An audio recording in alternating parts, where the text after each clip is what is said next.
valoriser. Mais bon, ça, chez les particuliers, les gens qui viennent ramasser les poubelles devant les maisons et tout ça.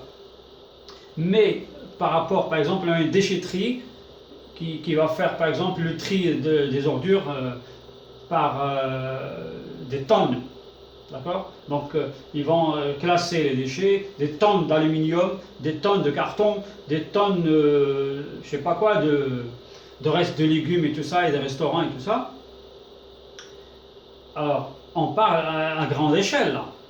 D'accord? Donc, si cette usine ou bien ce centre entre en partenariat avec une usine, par exemple, qui fabrique des récipients en aluminium, par exemple. C'est ça qui vient par la tête pour l'instant. L'essentiel, par rapport à cette usine, c'est également un approvisionnement en matières premières. Il va bien sûr travailler ces métaux, il va les fondre, etc. Il va en faire donc leurs produits. Donc tout le monde est gagnant là-dedans.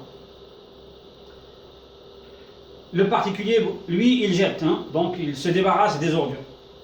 Mais les gens qui vont ramasser ça, le revendre à ces centres, ils vont gagner de l'argent. Le centre, il fait le tri, il revend aux usines, il fait de l'argent.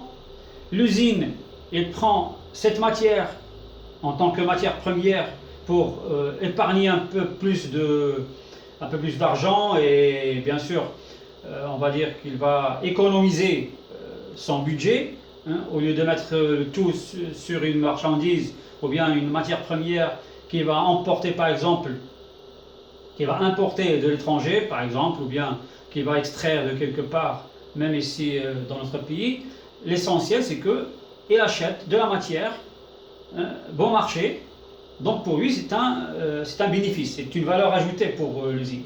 Donc c'est ça, valoriser, donc on donne la valeur. Bon, parmi les autres processus de gestion de ces ordures, hein, enfin j'ai oublié de mentionner que ce que je viens de dire maintenant, ça concerne bien sûr le recyclage. Hein. C'est le recyclage de ces ordures une fois arrivées aux usines qui vont utiliser ces matières-là.